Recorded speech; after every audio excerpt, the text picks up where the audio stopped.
The hood of the patrol car was hot enough to blister skin, and Eleanor Voss felt it anyway, felt it, and did not flinch, did not gasp, did not give the gathering crowd on Route 9 the satisfaction of watching her break. Her cheek pressed against sun-scorched metal. Her wrists, thin and lined with 61 years of living, were pinned behind her back in handcuffs that had been fastened one notch too tight. Above her, Officer Dale Kessler breathed hard through his nose, one knee planted between her shoulder blades, sweat beading at his hairline, his voice loud and performative for the small audience forming on the sidewalk outside Merridale's only diner. "Should have just given me your ID when I asked," he said, though she had. She had handed it to him the moment he'd knocked on her window, calm as still water, and he had thrown it back through the open frame onto her lap and called it a forgery before she'd even finished her sentence. Eleanor did not answer him. She was doing what she had done for 40 years in rooms far more hostile than this stretch of cracked Vermont asphalt she was breathing. In for 4 counts, hold for 4, out for 4. The technique did not have a name that mattered to Kessler. It had a name that mattered to her, whispered to her by her father on the porch of their farmhouse when she was 9 years old, grieving a dog that had died. "Let the storm move through you, Ellie. Don't be the tree that breaks. Be the reed that bends." Somewhere behind Kessler's black and white cruiser, his body camera sat dark, its little red recording light extinguished 4 minutes and 12 seconds earlier. A fact that 3 different phones, held by 3 different strangers, had already captured on video. Kessler didn't know it yet, but the moment his thumb had found that button, click off, he had ended his career. He simply hadn't been told the news. "You don't know who you're dealing with," Kessler said, wrenching her wrist a half-inch higher, more theater than necessity. Eleanor, cheek against the hood, eyes calm, replied so quietly that only he could hear it. "No," she said. "You don't. This is the story of what happened next, of a decorated federal judge in a small rented sedan on her way to visit her late husband's grave. Of a police department built on decades of quiet cruelty of a town that had looked away one time too many, and of the terrible righteous reckoning that followed. It's a story about power and the different kinds of people who hold it. Some grip it like a weapon. Others carry it like a burden they never asked for, and use it only when the innocent have run out of other options. Stay with this one until the end. Because by the time it's over, you'll understand exactly why Eleanor Voss never once raised her voice. Merridale, Vermont, population 4,116, was the kind of town that looked like a postcard and functioned like a fiefdom. It had one blinking traffic light, a converted grain mill that now sold artisanal soap, a diner called the Copper Kettle that had not changed its laminated menus since 1987, and a police force of 11 officers who answered, in practice, to nobody but themselves. The nearest state police barracks was 40 minutes away. The county sheriff's office was underfunded and overwhelmed, and Merridale's police chief, a barrel-chested man named Roy Dunmore, had run the department for 19 years with the unshakable confidence of a man who had never once been questioned. Eleanor Voss did not know any of this when she took the exit off I-91 that Tuesday morning in October. She only knew that the leaves were beginning to turn, that the drive from her home in Boston took just under 3 hours, and that this was the week, the 3rd week of October, always the 3rd week, when she visited her husband. Thomas Voss had been a Marine, a lawyer, and for the last 11 years of his life, a man slowly losing a battle with pancreatic cancer that he fought with the same quiet discipline he'd brought to every other hardship. He had proposed to Eleanor on a hillside outside Merridale in 1987, during a camping trip neither of them could afford, and when he died, he'd asked to be buried in the small cemetery behind St.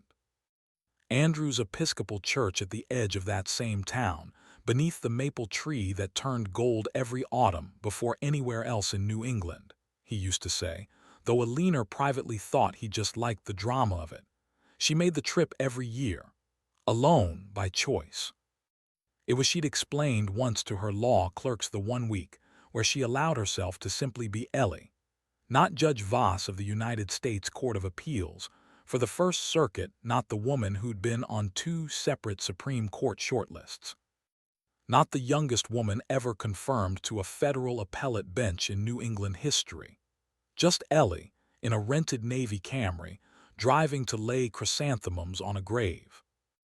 Her father, Walter Voss, no relation to Thomas, a coincidence that had delighted them both when they'd first met, had been a steelworker in Youngstown, Ohio, and later, after an accident, took 2 fingers from his left hand, a deacon at their local Methodist church. He had raised Eleanor on 2 things: Scripture and the writings of Marcus Aurelius, which he'd discovered in a second-hand bookstore and carried in his coat pocket for the rest of his life like a second Bible. "The obstacle is the way, Ellie," he used to tell her, tucking her into bed. "When someone tries to make you small, you don't get loud, you get still. Stillness is a message. It tells them you were never afraid of them to begin with." Eleanor had carried that lesson through law school at Georgetown through 11 years, as a public defender in some of Boston's hardest courtrooms, through a grueling Senate confirmation process, where a senator from Texas had implied, not so subtly, that she was unseasoned. A 48-year-old woman with 2 decades of trial experience called unseasoned by a man 20 years her junior in judicial service. She had not raised her voice then either. She had simply answered every question with such precision, such calm command of law and fact, that the senator had eventually stopped asking. She was 61 now. Silver-haired, plainly dressed on this trip in jeans and a gray fleece, driving a rental because her own car was in the shop, carrying a Massachusetts driver's license because judges, like anyone else, are also simply people with driver's licenses. She had no robe with her, no gavel, no marshals, because she had specifically declined the offer of a security detail for this 1 week a year, insisting she wanted no fuss. Nothing about her said federal judge, and that, as it turned out, would matter enormously. She'd stopped at the Copper Kettle for coffee before heading to the cemetery, and it was in the gravel lot behind the diner, waiting for a break in traffic to pull out, that Officer Dale Kessler first noticed her. Kessler was 34 years old, 6 years on the Meridale force, and carried himself with the particular swagger of a man who had failed the State Police Academy exam twice and never forgiven the world for it. He had, over his 6 years, accumulated 11 formal complaints from residents, all of them, thanks to Chief Dunmore's careful stewardship, quietly filed away in a drawer rather than the state's public misconduct database. Excessive force, twice. Racial profiling, 3 times. Unlawful search, once. The rest were complaints of intimidation and verbal abuse that Dunmore had dismissed as he said, she said. Kessler ran the Camrys plate out of pure boredom. Out of state, rental company, nothing flagged. That should have been the end of it. Instead, he watched Eleanor pull out of the lot completely, unremarkably legally, and something about her calm, unhurried manner needled at him. She hadn't looked nervous when his cruiser passed. Most people got nervous. This one hadn't even glanced over. He pulled her over 4 minutes later for what his report would eventually claim was a rolling stop, a claim that would be directly contradicted by dashcam footage from the car behind her, which showed her coming to a full and complete stop at the intersection of Route 9 and Birch Hollow Road. "License and registration," Kessler said, leaning into her window with one hand braced on the roof, sunglasses on despite the overcast sky. "Of course," Eleanor said, and handed both over without a flicker of impatience. He studied the license far longer than necessary. Massachusetts, a judge's face, though nothing on the card said so. Silver hair pulled back, steady eyes. "This look real to you?" He asked, not a question so much as a provocation, tossing the license back through the window so it landed in her lap. Eleanor picked it up, unhurried, and placed it back in her wallet. "It's real," she said simply. "Is there a problem with my driving, officer?" "You tell me. You seem awful comfortable for someone who just rolled a stop sign." "I came to a complete stop," she said, still without heat. "But if you'd like, I'm happy to wait while you review your own dashcam." It was not a challenge. It was, in fact, an offer of grace, a suggestion that would have let him quietly back down. But Kessler heard it as something else entirely, a woman correcting him. And Dale Kessler did not tolerate correction, particularly not from women who spoke to him in that maddeningly composed, faintly amused tone that made him feel, in some inarticulate way, small. "Step out of the vehicle," he said. "May I ask why?" "Step out." She did, slowly, deliberately. Hands visible the entire time, exactly as her late husband. A man who had spent years teaching civil rights law seminars on exactly these encounters, had once walked her through, half joking, half deadly serious. "If it ever happens to you, Ellie," hands where they can see them, voice calm. "Comply with lawful orders and never ever escalate. Let them be the ones who have to explain themselves later." She stood by the rented Camry, autumn wind moving through the roadside maples, and watched Kessler's hand drift, almost unconsciously, toward the body camera clipped to his chest. Click. The red light went dark. 3 pedestrians on the far sidewalk. A teenage boy walking home from the pharmacy, a woman pushing a stroller, a retired schoolteacher named Vivian Acaffer, who had lived in Maridale for 30 years, and had, unbeknownst to Kessler, watched this exact behavior from him twice before. All had their phones out within seconds. "Sir, is there a specific reason I'm being detained?" Eleanor asked, and it was the word detained, precise, legal, unbothered, that seemed to finally snap something loose in Kessler. "You're being uncooperative," he said, stepping into her space. "That's plenty reason. I've complied with every request you've made. You're arguing with me. I'm asking a question. Turn around." Eleanor held his gaze for one long beat. Not defiance. Not fear. Something closer to sorrow. The particular sorrow of someone who has spent a career watching exactly this kind of small tyranny play out in a courtroom, years too late to prevent the harm. Then, because escalation served no one, she turned around. The cuffs went on hard, too hard. He yanked her wrist up higher than the joint comfortably allowed, and when she made the smallest involuntary sound, not a cry, just a breath through her teeth, Vivian Acaffer, 68 years old and unafraid, called out from the sidewalk, "She's not resisting. I'm recording this." "Ma'am, back up," Kessler barked, not even looking at her. Then came the moment that would end up on 11 million screens by the following evening. Kessler's hand on Eleanor's shoulder, shoving her forward toward the hood of his cruiser with more force than any de-escalated stop required. Her cheek meeting hot metal, his knee coming down between her shoulder blades, as though she were a threat, rather than a 61-year-old woman half his size, who had not raised her voice one single time.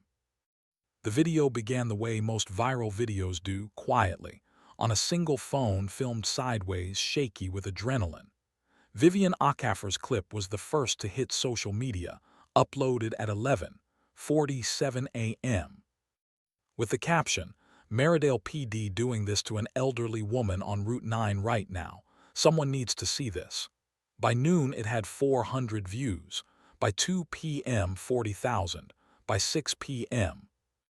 after a local news producer in Burlington stumbled across it while scrolling during lunch, it had been picked up, clipped, captioned, and reposted across a dozen platforms, and the number had crossed 1 million. The internet, it turned out, did not need to know who Eleanor Voss was to be outraged. It only needed to watch. A small silver-haired woman, clearly compliant, clearly calm, being forced face down onto a car hood by a much larger man, while a second officer, a rookie named Marcus Webb, only 4 months on the job, stood a few feet away, visibly uncomfortable, saying nothing. The Bodycam off detail was what turned outrage into fire. Someone had zoomed in on Kessler's chest in the moment before the shove. capturing with perfect clarity his thumb finding the button, the red light winking out. A tech-savvy commenter overlaid the footage with a bright red circle, and the caption, "He turned it off on purpose, watch his hand." And that single edited clip alone would be viewed 9 million times within 36 hours. At the scene, meanwhile, Eleanor Voss sat handcuffed in the back of Kessler's cruiser, her cheek reddened, her wrists throbbing, and did not once raise her voice, she thought, instead of her father's Marcus Aurelius. You have power over your mind, not outside events. Realize this and you will find strength. She thought of Thomas, 4 miles away under his maple tree, and the particular gentleness he'd shown even toward men who did not deserve it, because he'd believed, genuinely believed, that cruelty was usually just fear wearing a uniform. She thought, too, with the clear, practical part of her mind that never fully switched off even in crisis, about chain of custody, about Fourth Amendment doctrine, about exactly which federal statutes Kessler had likely violated in the last 11 minutes.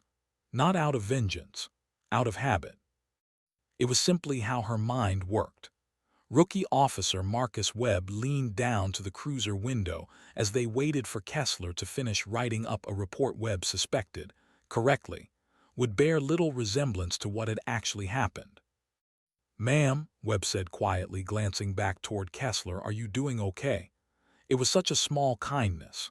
Eleanor looked at him, young, uncertain, clearly troubled by what he just witnessed, and said gently, "I will be.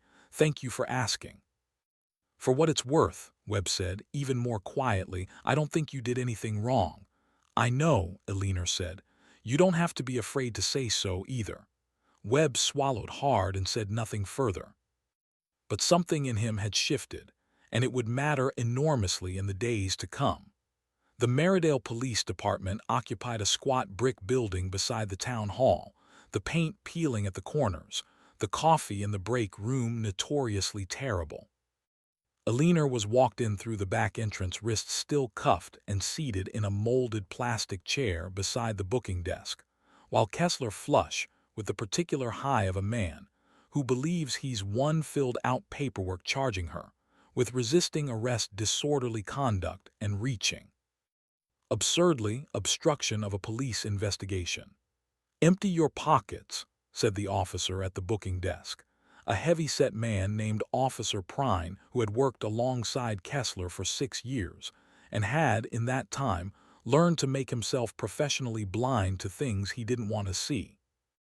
Eleanor's rental car keys, a tube of lip balm, a folded photograph of Thomas in his marine dress blues, and her wallet from which her driver's license slid out onto the counter, and beside it, tucked into a card slot she hadn't bothered to remove before the trip, a federal judiciary identification badge, laminated, embossed with a gold seal. The Honorable Eleanor R.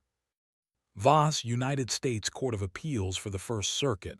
Officer Prine picked it up, turned it over, read it twice. His face went the color of old paper. "Kessler," he said, voice suddenly very quiet. "Kessler, come look at this." Kessler, mid-sentence in his report, ambling over with the irritated air of a man interrupted at his hobby, glanced down at the badge, and Eleanor watched, with a kind of distant, clinical interest, as the blood drained from his face in real time. "That's," Prine started. "It's a fake," Kessler said, too fast, too loud, the words coming out before his brain had caught up with the sinking dread in his stomach. "Anyone can print a badge, Dale." Prine's voice had the flatness of a man watching a car crash he could not stop. "That's a federal judiciary seal. That's not something you print." The station had gone quiet. Marcus Webb, standing near the door, felt something cold settle into his chest. Eleanor, hands still cuffed behind her back, looked up at Kessler with an expression that contained no triumph, no cruelty, nothing but a terrible, patient calm. "I want to be very clear," she said, and her voice, still soft, seemed to fill the entire room, "that I did not tell you who I am at any point during our encounter, and I would not have, had you not put your knee on my back. I have spent 40 years believing that the law should protect the powerless exactly as fiercely as it protects the powerful. I did not want to test that belief today by leveraging my title. I wanted to see what would happen to an ordinary woman who complied with every lawful order you gave her. She paused, letting the silence stretch. Now I know. Kessler's mouth opened. Nothing came out. "Uncuff me, please," Eleanor said. "And then I'd like the name and badge number of your chief." Chief Roy Dunmore arrived at the station 11 minutes later, having been called in a state of controlled panic by Prine, and found Eleanor Voss seated in his own office, uncuffed now. Sipping a paper cup of water, Webb had brought her posture as composed as if she were presiding over oral arguments. "Judge Voss," Dunmore began, all forced warmth, "I want to personally apologize for any misunderstanding." "There was no misunderstanding, Chief Dunmore," Eleanor said. "There was excessive force, an unlawful arrest, a deliberately disabled body camera, and I suspect, though I'll leave that to the people whose job it is to determine such things, a pattern of behavior from Officer Kessler that this is very unlikely to be the first instance of." Dunmore's smile did not so much fade as collapse. "Now, I don't think that's fair to say. I'd like Officer Kessler's complaint file," Eleanor said. "Not summarized to me, the actual file, today if possible. Judge, I really don't think." "Chief Dunmore," Eleanor said, and here, for the first time, something steel-edged entered her voice, not loud, never loud, but absolutely unyielding. "I have spent this afternoon on the wrong side of an interrogation for the first time in my adult life. I intend to spend the rest of this week making sure no one else in this town ever has to have that experience because they didn't have a badge in their wallet." By the following morning, the video had crossed 22 million views. National news picked it up by breakfast. A cable anchor, holding up a printout of Eleanor's official judicial photo, beside a freeze frame of her cheek pressed against the cruiser hood, said simply on air, "If this happened to a sitting federal judge, ask yourself what's happening to people who don't have her resume." That question, precisely that question, was the one that mattered, and it was the one Eleanor herself kept returning to in the days that followed, because she had no interest in this becoming merely a story about her own mistreatment. She had contacted within hours a colleague at the Department of Justice's Civil Rights Division, a career attorney named Priya Anand, whom she'd known since their public defender days, and asked, not as a judge exercising influence, but as a private citizen filing a complaint like anyone else, for a formal federal civil rights investigation into the Merridale Police Department. Special Agent Priya Anand arrived in Merridale 3 days later with a small team, and what they found, once they finally got access to files Chief Dunmore had spent 19 years keeping buried, was worse than anyone in town had imagined. 11 formal complaints against Officer Kessler alone, going back 6 years: assault, racial profiling, unlawful search, intimidation. Every one of them closed as unfounded within days of filing, often before the complainant had even been interviewed. But it went further than Kessler. The investigators found a pattern across the department. Bodycams malfunctioning at suspiciously convenient moments, evidence logs with gaps, an entire drawer of citizen complaints that had simply never been entered into any system at all. 4 other residents came forward publicly within the week, encouraged by seeing their own experiences finally believed. Marisol Reyes, 26, a nurse's aide, described being pulled over by Kessler 18 months earlier and searched for 25 minutes on the roadside for looking nervous. Her car torn apart on a public street while neighbors watched. No citation ever issued, no apology given. "I filed a complaint," she told investigators, voice shaking on camera. "They told me there was nothing to substantiate it. I believed them. I thought maybe I had done something wrong, that maybe that's just how it works here." James Okonkwo Fielding, a 41-year-old high school chemistry teacher, described an encounter 2 years prior in which Kessler had handcuffed him in front of his own students during a school pickup on the mistaken and never-corrected belief that he matched a description of a shoplifting suspect, a description that, as it turned out, had specified a suspect 6 inches shorter and 20 years younger. "My daughter watched them do that to me," he said. "She still doesn't like riding in the car when we pass a police cruiser."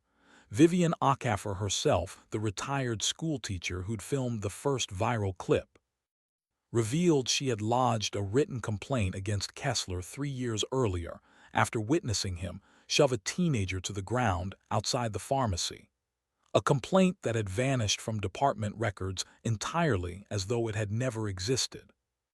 "I always wondered if I imagined how little they cared," she said. "Turns out I didn't imagine anything. They just made sure nobody believed me."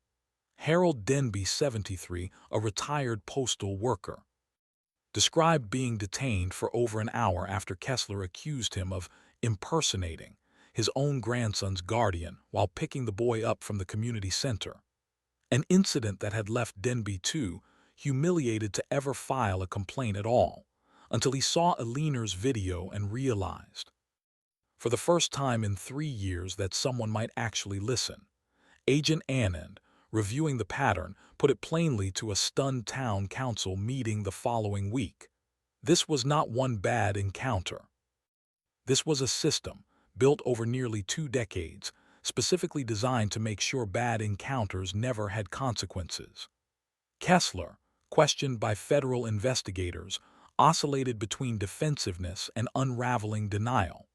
In one recorded interview session, when confronted with the Bodycam footage of his own thumb disabling the recording, he insisted, "It malfunctions all the time, ask anyone," a claim immediately and definitively contradicted by the department's own maintenance logs, which showed the camera had passed inspection 9 days earlier with no reported issues.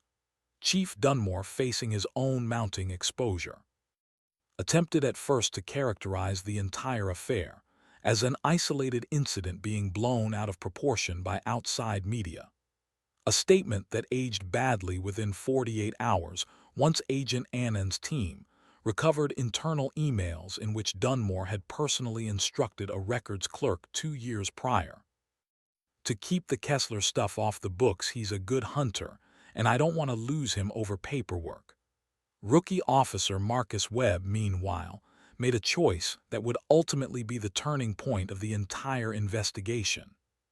Summoned by federal agents for a routine statement, he did not hedge, did not protect his colleague, did not offer the vague non-answers that had kept this department's rot concealed for years. "I watched him turn off his camera," Webb told Agent Anand, his voice steady despite his hands trembling slightly on the table. "I watched him shove a woman who never once resisted. I've watched him do smaller versions of this before, and I told myself it wasn't my place to say anything. I was wrong. It was always my place. I should have said something the first time." His statement, corroborated fully by the footage, became the spine of the federal case. It also, in a smaller and more personal way, became the beginning of something like redemption. Webb would go on in the reorganized department that followed to become the first officer assigned to a newly created civilian oversight liaison role, a job that existed specifically because of what he'd finally had the courage to say. The formal hearing took place 7 weeks later, in a converted courtroom in Montpelier packed with reporters, residents, and in the back row, quietly, without ceremony, Eleanor Voss herself. "There not as a judge," she insisted, "but as a complainant like any other." Officer Dale Kessler was charged with deprivation of rights under color of law, a federal civil rights violation, alongside state charges of assault and falsifying a police report. The Bodycam footage, both the moment it went dark and crucially the audio captured in the seconds before, in which Kessler could be heard muttering to Officer Prine, "Watch this," a phrase prosecutors argued showed clear premeditation rather than a heat-of-the-moment loss of control, proved devastating to his defense. He was convicted on the federal charge and 2 of the 3 state charges, and sentenced to 4 years, with the judge in the case noting specifically that the calculated disabling of the body camera transforms this from an error in judgment into a deliberate concealment of misconduct. Chief Roy Dunmore did not face criminal charges, but resigned in disgrace within the month, his 19-year tenure ending not with the retirement gala he'd once imagined, but with a terse 2-paragraph statement and a federal consent decree hanging over the department he'd built. That consent decree, negotiated between the Department of Justice and the town of Merridale, mandated sweeping reforms. Body cameras that could not be manually disabled by individual officers, an independent civilian review board with real subpoena power, mandatory annual audits of every misconduct complaint filed over the preceding decade, and de-escalation, retraining for the entire remaining force. Marisol Reyes, James Okonkwo Fielding, Vivian Okafor, and Harold Denby each received formal apologies from the town council, along with settlements funded through a state civil rights liability fund. Though every one of them said, in various ways to various reporters, that the apology had mattered more than the money. "I didn't need to be believed for a check," Reyes said. "I needed to be believed, period." Eleanor returned to Merridale one final time that year, in early November, after the leaves had mostly fallen and the maple over Thomas's grave stood bare and silver-branched against a pale sky. She came alone, as always in the same rented Camry, though this time no one pulled her over. She walked the gravel path behind St.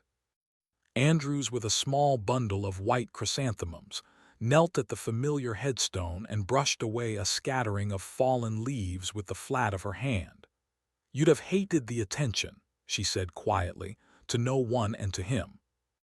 "You always said the point of doing the right thing was that nobody needed to notice you doing it." She thought of her father, of stillness as a message, of the reed that bends instead of breaking.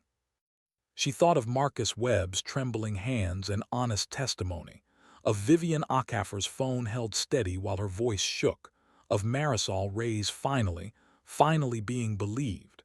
She thought too strangely of Dale Kessler, not with hatred because hatred had never been useful to her, but with a kind of weary sorrow for what fear and unchecked power can turn an ordinary, unremarkable man into, given 19 years, and no one ever willing to say no to him. She laid the flowers at the base of the stone. "I didn't raise my voice, Tom," she said softly. "Not once. I don't think I needed to. I think the truth was loud enough on its own once somebody finally had to listen to it." The wind moved through the bare branches above her, and somewhere behind the church, faint and ordinary, a car passed on Route 9 without incident, without a stop, without a single camera turning dark. Eleanor Voss never asked to become a symbol. She would tell you, if you asked her directly, that she'd have far preferred to spend that October week the way she always had, quietly, privately, laying flowers for a husband she still missed every single day. But dignity, real dignity, doesn't ask permission before it becomes necessary. It simply waits, calm and unshaken, for the moment someone tries to take it away, and it survives that moment not by fighting louder, but by refusing to be smaller than the truth. Somewhere tonight, in some small town nobody's watching closely enough, there is another Marisol, another James, another Vivian, someone being made to feel that their complaint doesn't matter, that no one will believe them, that the system exists to protect everyone except them. This story is for them. Because the law is only as good as the people willing to notice when it fails someone, and to say so anyway, even when it would be so much easier to look away. Stand tall. Stay calm. Let them underestimate you, and let the truth do the rest. If this story moved you, share it with someone who needs the reminder that real justice doesn't always shout. Subscribe for more stories of quiet strength triumphing over cruelty, and let us know in the comments. Have you ever watched someone stay calm in a storm they didn't deserve? 3. Thumbnail and description. Thumbnail concept. A split-screen image. Left side. A silver-haired woman's cheek pressed against a sunlit car hood, wrists cuffed behind her back, expression serene rather than afraid. Right side. The same woman in a black judicial robe, gavel in hand, expression composed and commanding. Bold text overlay across the top. They didn't know who she was. Smaller text beneath. He turned off his BODYCAM. She never raised her voice. YouTube description. She never raised her voice once. She didn't need to. When a small-town police officer pulled over a quiet, silver-haired woman on her way to visit her late husband's grave, he had no idea he was about to make the biggest mistake of his career. What started as a routine stop turned into an unlawful arrest, a body camera deliberately switched off, and a viral video watched by over 20 million people within 48 hours. But the real story was only beginning. Because the woman in handcuffs was a sitting federal judge, and her calm, quiet response to injustice would expose nearly 2 decades of buried complaints, silenced victims, and a police chief who thought no one was watching.